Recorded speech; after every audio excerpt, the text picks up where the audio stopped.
السلام عليكم ورحمة الله وبركاته. بعد ما عملت الحلقة اللي أعطيت فيها وجهة نظري، أنا ما نقدت علميا ولا تكلمت برد علمي، لأنه المسألة ما تحتاج لرد علمي. إحنا بنتكلم عن بعض الناس اللي ظهروا وعملوهم علماء وهم عاديين طبعا إحنا ما بننتقص من مقام الشيخ الدكتور سعيد فودة، الله يحفظه ويهديه ويهدينا معه. إنما بنعطي وجهة نظر، ما بنعرف إذا هو بيعتقد نفسه أنه علامة العصر وكذا، إشي ثاني. لأنه بتعرفوا بعض الناس هو بيكون بريء من هذا الأمر كله. أنا بتوقع هو يمكن لو سألناه يقول عن نفسه أنه طالب علم وكذا هيك. لكن في بعض الناس هم اللي بيكبروا. أنا في واحد بيكتب لي أنه صرماية الشيخ فودة تسواك، أو بالضبط هيك العبارة قريبة. أنا بتوقع أنه الشيخ الدكتور فودة ما بيرضى هذا الإشي. مش من عندي جبت هذا الكلام، اتصل بي أحد الإخوة الفضلاء قال لي ترى بالمناسبة أنا كنت بتناقش أنا والشيخ سعيد فودة قبل فترة، ونفس الشيخ سعيد فودة رد على واحد من تلاميذه، رد على هذا الشيخ الدكتور، رد عليه رد سيء. فسعيد فودة ايش بقول؟ أخي من حقك الرد، ولكن أرجو منك عدم تجريح من ترد عليه، خصوصا من يلتزم الأدب، وشكرا لك وفلان لم أرى أنه فعل ما يستنكر. وأنا اللي بقوله إنه الدكتور سعيد فودة مش علامة العصر زي ما هم بيكبروه أو كذا، هو طالب علم عادي جدا. هم كبروا لي عدم وجود أحد في الساحة أو لتنحي. كما قلت أنا تركيزي ما بدي أرد ولا بدي أدافع عن سيدنا الشيخ محي الدين بن عربي، ما بيهمني. وأنا ركزت يا إخواني، أنا ركزت أكثر من مرة، قلت طبعا العقلاء فهموا كلامي. قلت الشيخ محي الدين بن عربي ليس أشعريا، فكيف انت بدك تحاسب واحد مش اشعري على مقاييسك الاشعريه؟ انت شو فهمك في كلامي هو هذا الرجال عدى اشياء كثيره. طبعا هذا الشخص الله يجزيه الخير كان قد كتب مقالا عن الشيخ محي الدين العربي، هل يجوز ان يكون المقياس اصغر من المقيس؟ قراءه منهجيه في نقد الشيخ سعيد فودة لابن عربي. الحلو في الكلام انه هو نفسه بيرد، كان بينصح الشيخ سعيد فودة.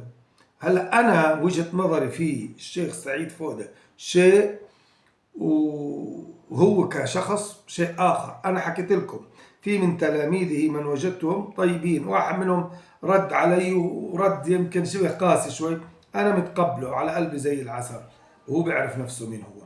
في غيره طبعا، لانه الاشكاليه في اغلب من يردون علينا في هذا الباب هو بظن قل لي وين انت رديت، وين انت دافعت عن. انا ما بدي ادافع عن ابن عربي ولا بدي اعرض المسائل اصلا، لا، انا بتكلم عن فكره معينه وبس.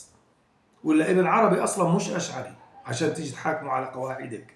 وهي الاشكاليه. هو نفسه هذا الشاب اللي رد علي، في بيننا اخوه، احنا بنقبل بعض.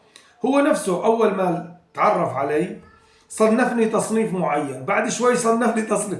قلت له طب اسألني، هي أنا قدامك، اسألني وخلص، انتهى الموضوع. أنت بتقول لي أنت كذا، بقول لك لا، خلص انتهى الموضوع.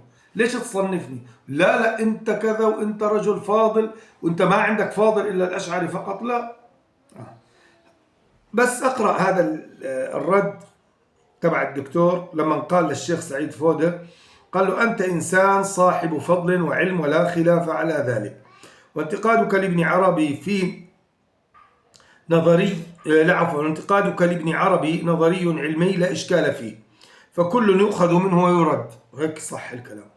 ولكن هناك أمور أكيد أنت لا تعلم عن ابن عربي يعرفها أهل العرفان من أهل الولاية والمشاهدة، من أجل ذلك يأتيك النصح من بعضهم. طبعا يوجد ناس لا فاهمين ولا حافظين ولا هم أهل عرفان ولا وعندهم تعصب أعمى، لا أتحدث عنهم، إنما أتحدث عن الذين يعرفون حقيقة الشيخ محي الدين بن عربي. لذا فإني لك من الناصحين، وستذكر كلامي هذا وسيبلغ في نفسك مبلغا الله يعلمه. ما وقع أحد في ابن عربي إلا وحجب عن أنوار ولطائف الحق، وأصابته قسوة في قلبه لا يعرف مصدرها.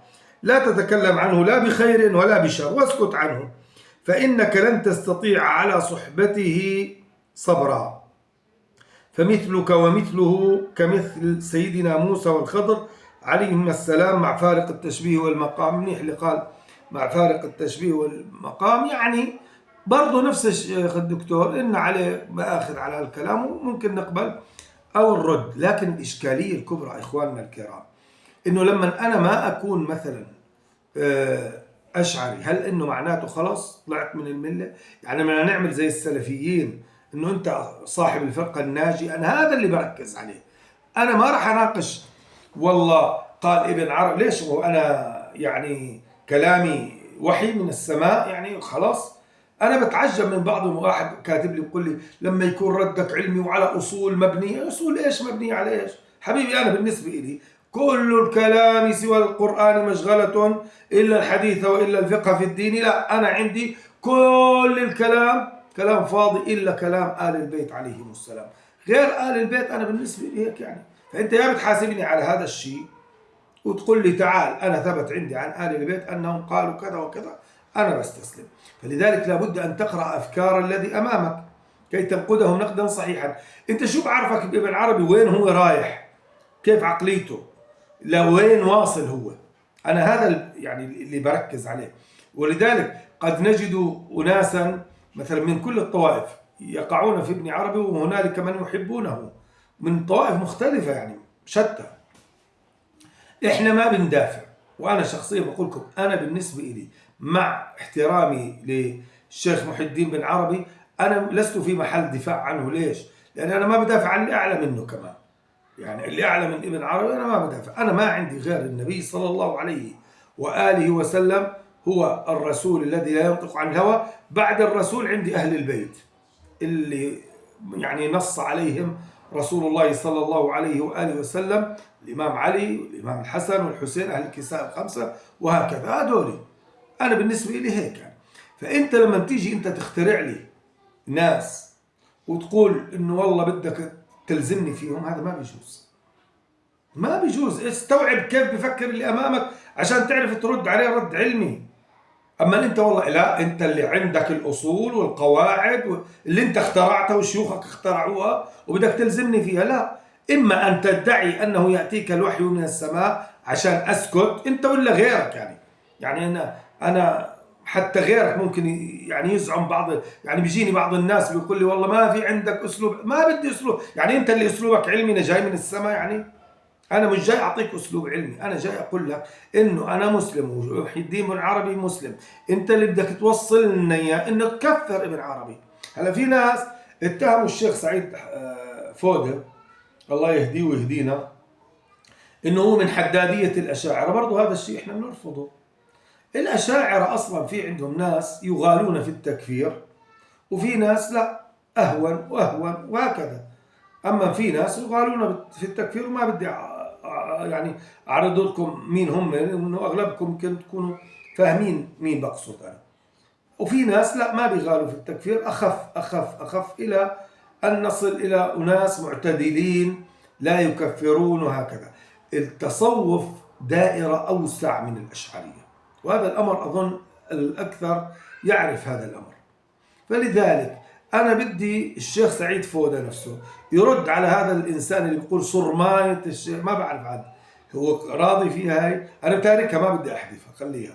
قلت لهم خلوها التعليق هذا عشان نشوف هاي الأخلاقيات. هل يرضى تلاميذ الشيخ سعيد فودة المحترمين أمثال اللي بيعرفوني بهذه العبارة؟ أنا وجهة نظري هيك يا أخي.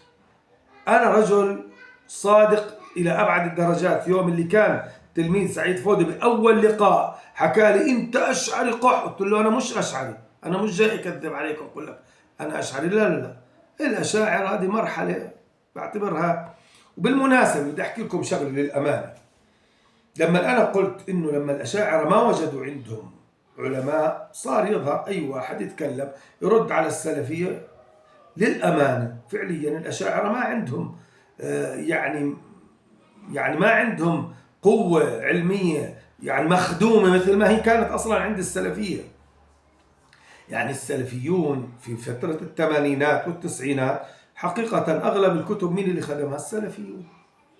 كتب الحديث وكتب كذا السلفيون هم اللي كانوا يخدموها. لما كان يطلع واحد شيخ أشعري ولا زي الشيخ محمد زاهد الكوثري نفس الأشاعرة مش فاضيين لأنهم يساعدوه في هذه الأمور. لا، السلفيون عندهم مراكز قوية جدا، ولذلك ظهر من السلفيين أفكار كثيرة جدا. الآن احنا بنشوف هذه يعني الجماعات التي فرختها السلفيون أو فرخها السلفيون هي لأن هنالك عمل وجهد جبار قام به السلفيون.